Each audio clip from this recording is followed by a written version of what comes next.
வணக்கம்மா, எல்லாரும் நல்லா இருக்கீங்களா? வெல்கம் டு தமிழ்மா சமையல். இப்போ நம்ம பீட்ரூட் பொரியல் எப்படி செய்யுதுன்னு பார்க்கலாம் வாங்க. 2 பீட்ரூட் சீவி வச்சுருக்கேன், 2 வெங்காயம் பொடியாக நறுக்கி வச்சுருக்கேன், 4 பச்சை மிளகாய் பொடியாக நறுக்கி வச்சுருக்கேன், ஒரு 10 பல்லு பூண்டு உரித்து கட் பண்ணி வச்சுருக்கேன், கொஞ்சம் கருவேப்பிலை எடுத்து வச்சுருக்கேன். ஆன் பண்ணி கடாயை வச்சாச்சு. இப்போ நாம் 2 டேபிள் ஸ்பூன் எண்ணெய் ஊற்றிக்கலாம். எண்ணெய் காய்ச்சி 2 ஸ்பூன் கடுகு போட்டுக்கலாம்,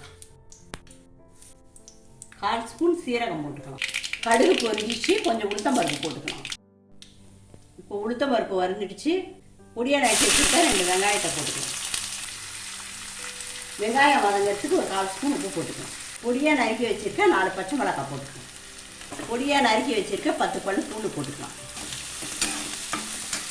வெங்காயம் வதங்கிடுச்சு, கொஞ்சம் கருவேப்பிலை போட்டுக்கலாம்.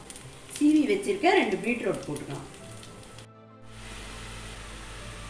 1/2 டேபிள் ஸ்பூன் உப்பு போட்டுக்கலாம், உங்களுக்கு தேவையான அளவு போட்டுக்கணும். தண்ணியெல்லாம் ஊற்றக்கூடாது, ஏன்னா இதை சீவிட்டு பொரியல் பண்ணுறோம்ல, அதனால் தண்ணி ஊற்ற தேவையில்லை. இப்படியே மூடி வச்சுட்டா வெந்துடும், 5 நிமிஷத்தில் வெந்துடும். தீயை கொஞ்சம் கம்மி பண்ணி தட்டு போட்டு மூடி வச்சுட்டா வெந்துடும். கொஞ்சம் கம்மி பண்ணிவிட்டு 5 நிமிஷத்தில் நிறுத்திடும். பீட்ரூட் பொரியல் இப்போ வெந்துடுச்சு, ஸ்டவ் ஆஃப் பண்ணி திறந்து பார்க்கலாம். நல்லா வெந்துடுச்சு. சீவிட்டு பண்ணுறதுனால வதக்கிட்டு வேக வச்சாவே வெந்துடும். இந்த பொரியல் பண்ணால் குழந்தைங்களாம் நல்லா விரும்பி சாப்பிடுவாங்க. சாதத்தில் பிசைஞ்சி குழந்தைங்களுக்கு கொடுக்கலாம். அந்த பொரியலை நல்லா விரும்பி சாப்பிடுவாங்க. காரமும் கம்மியாக இருக்கும், டேஸ்ட்டாகவும் இருக்கும். இந்த மாதிரி செஞ்சு கொடுத்தா குழந்தைங்களுக்கு.